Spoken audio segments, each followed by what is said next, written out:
This video is on the earthquake scene in Euripides' Bacchae. The earthquake scene, sometimes referred to as the palace miracle scene, is between the second and third episodes, spanning from lines 576 to 641.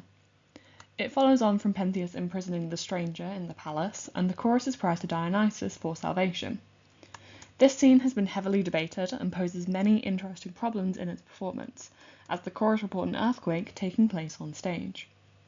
This video will focus on how the scene might have been staged, and more importantly, on the various meanings it creates in performance. In the scene, the chorus hear the voice of Dionysus calling to them from inside the house. He then instructs the divine personification of earthquake to shake the house, and the chorus react as if the house is shaking and falling apart. A bolt of lightning strikes, and Semele's tomb is set on fire, causing the chorus to collapse in fear. Dionysus, disguised as the stranger, then enters and reports the events again, adding that Pentheus mistook a bull for him and attempted to stab a phantom, concluding that the god has razed his house to the ground. As no stage directions survive, we don't know how this scene was meant to be performed, whether the effect of an earthquake was created by use of special effects or not. As Bacchae was performed posthumously, any doubts you have about how best to stage this scene are likely the same doubts experienced when the play was first performed. Its ambiguity is authentic. There are two main approaches to staging this scene. Firstly, that the chorus's performance and report of the earthquake communicated the event sufficiently. Secondly, that the chorus created most of the effect, but was aided by some special effects. I think that the second approach is most likely, and so we'll explore how both special effects and the chorus create the effect of an earthquake in performance. The stage effects which could have been used are based on informed speculation. An instrument like a gong or the later bronteion, which we know from Vitruvius, may have been used to create the effect of thunder, and torches could simulate lightning, as well as the fire by Semele's tomb. Much of what we know about these sorts of effects survive from accounts of mystic initiation, and how the initiates were confused and scared during their initiation. The bronteion mentioned in the clouds may well be the gong mentioned in Apollodorus' account of initiation, according to Seaford. The Bacchic cult had bororas or rhomboi, instruments which could produce a loud, resonating sound. These are found across several cultures, the one shown is from Australia. They were used as toys, instruments, and in cult practices. Orphic accounts of the infant Dionysus says that he was distracted with a borora before being killed by the Titans, and they used his reference in several Greek mystery cults. As Dionysus describes Pentheus being tricked into seeing a bull roarer may have been used in the performance.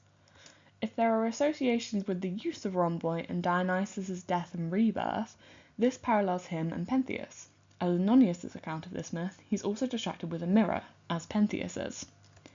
If the stage effects being used to create this scene were also used in Dionysiac initiations, it adds to the reading of Bacchae as a parallel to the experience of a mystic initiate, for which see my video entitled The Costuming Scene in Euripides Bacchae. It also raises questions about performance. When does a play become a ritual? In the play, an earthquake and Dionysiac miracle are being simulated to emotionally impact the audience. In initiations, similar Dionysiac miracles are simulated to emotionally impact the initiants. By choosing to use special effects, which were also used in cult practices, the line is blurred between the performance and actual ritual, challenging the audience's perspective of the play as simply a play, and placing them in the shoes of a Dionysiac initiant. Dionysus' claim about the skene being razed to the ground is trickier. Some Greek plays have elaborate special effects implied in the text, primarily in comedies, though they are present in tragedy. At the end of Aristophanes' Clouds, the stage building is set on fire, and the script suggests that it collapses. Clouds was produced before Bacchae, and so if a stage effect to create something similar was possible in this play, it may well have been possible in Bacchae. It is unlikely that the 20-metre wooden skene building would have been made to collapse, but it is possible that elements were shown as falling, for example a pillar or horizontal beam. There are other examples of earthquakes in tragedy. At the end of Prometheus Bound, a similar scene with thunder and lightning is described, so it's not impossible that some special effects were employed in the Bacchae. Personally, I find it likely that something could have happened to give the appearance of the skene's collapse, though exactly what is unsure. The collapse of the skene, whether shown physically or not, is doubtlessly represented in this scene, and lends itself to various interpretations of the play in performance. The destruction of the Skene feeds into the reading of tragedy as performing the birth of democracy upon the destruction of the aristocratic oikos. Tragedy is often understood as an ideology for democracy, and so in this scene, if Dionysus destroys the royal house physically, it reflects the destruction of a monarchic, tyrannical system, and paves the way for the par excellence democratic god, Dionysus. Showing this physically on stage would create a bigger impact on the audience. They're able to watch an unjust ruler's palace, a symbol of their power, be destroyed, a precursor to the total destruction of Pentheus. After Pentheus's murder, his body is taken back on stage in various pieces, and possibly fitted back together in a part of the text where there is a lacuna. The visceral nature of his death is reflected in the house itself being in pieces. The language used to describe the house shaking implies that the house itself is a victim of Dionysiac possession and ecstasy, as Pentheus later becomes. The death of the house in this scene foreshadows Pentheus's own death, as both are possessed by the god and torn to pieces in a frenzy. This creates a violent and cathartic scene for the audience, who witness the death of monarchy, both in its symbol in the palace and the actuality of the king. Destroying the Skene in performance would also impact how Dionysus himself is understood, as it solidifies his presentation as a liberator. Dionysus is traditionally understood as a god who frees people. This is exemplified by the Bacchae praising him for freeing them from care, and how Cabus and Tiresias are freed from the pains of their old age. In the Homeric hymn to Dionysus, Dionysus is captured by pirates and miraculously escapes, destroying their ship which held him captive, and transforming them into dolphins. This is a similar pattern to what we see here, as Dionysus was imprisoned in the palace. It is no longer serving as just a palace, but a prison. Freeing himself by visually destroying the palace on stage cements his power as a liberator god, and corresponds with various traditional presentations of Dionysus. By making the stage action correspond with this traditional presentation of Dionysus, the audience's perspective of him also changes. His power as a god cannot be doubted, and he has massive potential to become a highly relatable character. Modern adaptations, focusing on Dionysus as a liberator, destructor of prisons and unfair political systems, would do well to present the Skene's collapse physically. But even if in the ancient context, the collapse of the palace was shown only symbolically, with some architectural parts made to collapse, the scene could have had enormous power in terms of Pentheus's characterization. For example, stepping over the rubble of his house while denying that Dionysus's power would communicate Pentheus's blindness to the audience very effectively. How you choose to present this scene changes how the characters are seen by the audience, and can be manipulated to suit how you want to present them. Whether stage effects are used or not, the illusion of an earthquake could also be created by the actors and the chorus. This might have been done in a variety of ways. Firstly, through voice.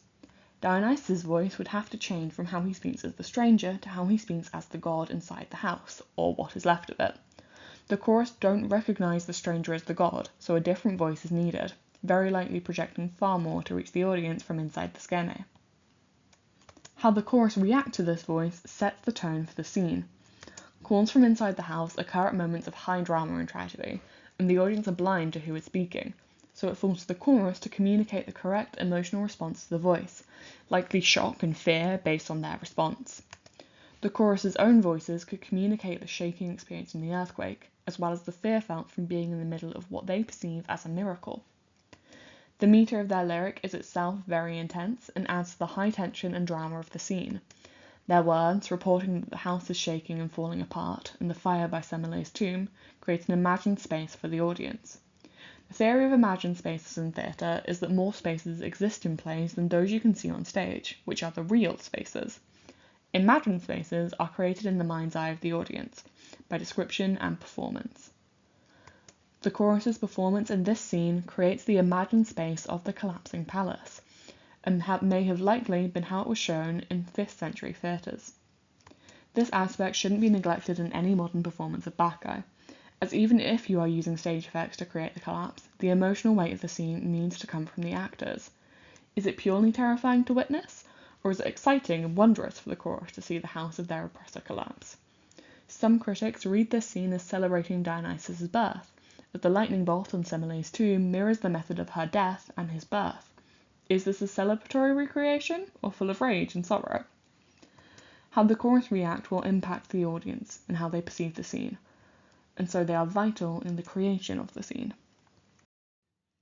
Furthermore, the chorus could have danced vigorously, shaken, and acted unstable on their feet before hurling themselves to the ground in fear. Having the chorus divide in two semi-choruses moving in opposite directions could imply that the ground was being broken up. Their shaking, terrified physicality would communicate the action of the earthquake to the audience. Pointing at a certain spot of the tomb to show that the fire had sparked would draw the audience's attention there, and their shouts at each other to see the fire creates the image of it in the audience's mind-eye, even if it is not present. Reacting as if thunder and lightning is booming overhead, flinching and ducking down is another way that action on stage can effectively communicate the experience of an earthquake, even if it is not aided by stage effects. Another question that has been discussed is if the earthquake was enacted at all, and if it really occurred in the narrative. Some critics have argued that as Dionysus conjured a phantom for Pentheus to attack, so the earthquake, the house's collapse, and the fire by the tomb might also be phantoms, that is, Dionysiac illusions. The chorus could have been in a state of ecstasy and not see what is really there. The audience could see the house undamaged. Dionysus says, "It seems that you have heard the Bacchic gods shaking Pentheus's palace," which could be taken to imply that it might not have been enacted at all. Is this scene depicting a Dionysiac illusion or a real miracle? Miracles require witnesses to exist, which it has in the chorus. Besides, not making any attempt to represent the earthquake might have been interpreted as putting Dionysus' power in doubt. Dionysus' aim is to prove his power to Thebes, which makes it more likely than not that the earthquake was real rather than an illusion. Still, whether you choose to understand the scene as a Dionysiac illusion or as a miracle, the performance itself is illusory. Whether that illusion is created through stage effects or through the weight of the performance itself, the audience are pulled into the belief that they are witnessing a display of Dionysus' power. What the audience actually see, actors moving on a stage, doesn't match what they perceive, an earthquake at the Theban palace.